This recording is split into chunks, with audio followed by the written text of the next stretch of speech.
And when Olga seats her guests, she feels crushingly frustrated because she can't find her remote control. For Olga, this life is even more aggravating because she knows it doesn't have to be this way. Olga and her friends aren't in a house, they're in a lab.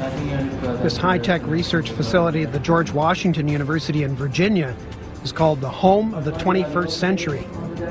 The people who work here are trying to find out just how the latest technology can change the way we live.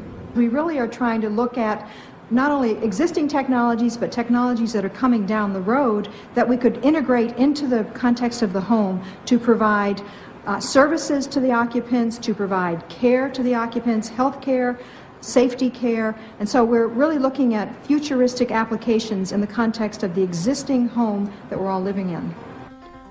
Computers and sensors around the house are being tested to see what they have to offer and how they can be made to work together. Much of the technology being tested these days involves RFID, radio frequency identification. Most people know that technology from their building and parking pass cards. In this study, a small RFID tag or transponder has been placed in Olga Gelbart's shoe. It constantly sends out a unique radio signal that can be picked up by readers scattered throughout the house. And that tiny transponder could lead to some big changes in the way Olga lives. First, Olga no longer needs her keys. Hello, Olga. Welcome home. Olga's door has been programmed to unlock whenever she comes near. When she walked over the doormat, the antenna out here received a radio signal carrying that unique signature from the transponder, and seeing that it was Olga who walked over the doormat, the door unlocks for her. RFID will also come in handy when Olga goes looking for her car keys in the morning. An RFID tag on those keys sends out a signal picked up by antennas and receivers throughout the house. Now in the morning when Olga has to run for her work and she just can't find her keys, what she all has to do is ask the home where the keys are. And because most of the shelves would have an antenna connected to the receiver, the host system would identify that the keys are there, say on shelf number 2 on the TV cabinet. Olga can use a Palm Pilot or any of the computers in the house to search for items like that. With RFID, she doesn't need to turn on the coffee. It's programmed to start up the first time she walks in the door at night. With RFID, devices and appliances can be programmed to turn on and off as you enter or move about the house. This can be done without rewiring the whole house by using a system called X10. That system allows computers with X10 software to use the existing electrical wiring in the home to control electrical devices, appliances, and lights. Making technologies like X10 and RFID work together in the home is exactly what this lab is all about.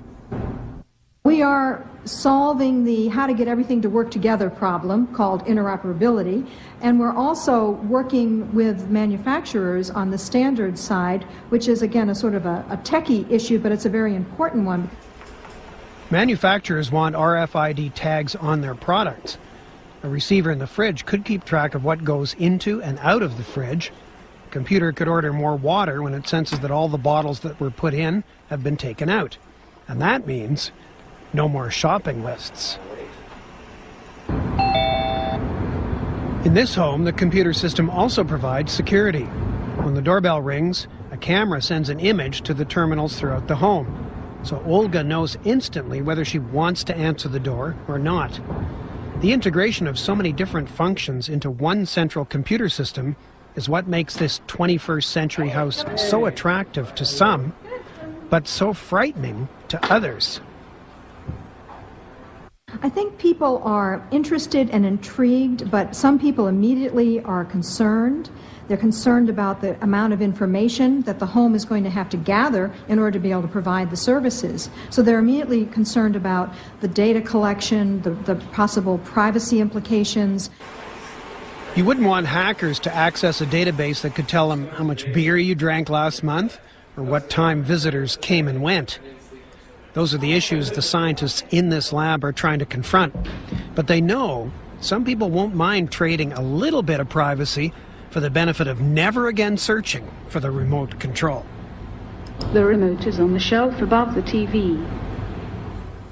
Most of the technology in this home is available right now. Tying it all together to work seamlessly in a way that's easy to use and mindful of your privacy could take about 5 more years. But when that happens, you'll have a lot more time on your hands to, well, that part's entirely up to you. When we come back, picking up the pieces of a scientific tragedy. Some new revelations about a collection of dinosaur bones that were lost at sea during the First World War.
This is the microchip that could one day be implanted under the skin of every single American. We have a Florida family who are really pioneers in a brave new world. They have volunteered to be the first ever to have microchip identification devices implanted into their body. After 9/11, I was really concerned with the security of my family. Top CFR Lieutenant Diane Sawyer for 8 minutes sat there in a sickening fashion with this poor, pathetic family as they discussed how they were all taking microchips because they believed in America and wanted to stop the terrorist. Ladies and gentlemen, this is something out of a science fiction horror movie. They're taking chips because they stand with the mother government. I'm living in Nazi Germany Twilight Zone. Now politicians are announcing that they want to get chipped. Something has to change, though. They have to find a better way to identify the bad guys, or the rest of us are going to stay home and watch the world go by on television. But we need some system for permanently identifying safe people. Most of us are never going to blow anything up, and there's got to be something better than one of these photo IDs, a tattoo somewhere maybe. The Saudis used an American device to scan the eyes of travelers. I wouldn't mind having something planted permanently in my arm that would identify me. If we don't do something, people are going to stop flying. If they stop flying, and I don't go to the Giants games, it means the bastards have won. Yeah, we're not going to let you win, buddy. We saw what you just implied. We're with Al-Qaeda if we don't take the microchip. Do you know how to keep your children safe? We'll tell you tonight. In the next year, you'll be able to use your teen's cell phone to locate them 24/7. Younger children will get a small global positioning device hidden in their wristwatch or backpack. And just around the next high-tech corner, an electronic chip like this that can be implanted under your kid's skin. Let's say children in your community start wearing wristwatches with GPS devices in them. Can't that only be a good thing for the community if it keeps children safe? I would love that. I mean, what's a parent's fear? I think it's a parent's obligation to ensure that their children have a chance to mature, to grow, to realize their potential. If it means it's Big Brother, so be it. You got to do what you got to do to keep your kids safe. Civil libertarians, eat your hearts out. Civil libertarians, eat your hearts out. Applied Digital Solutions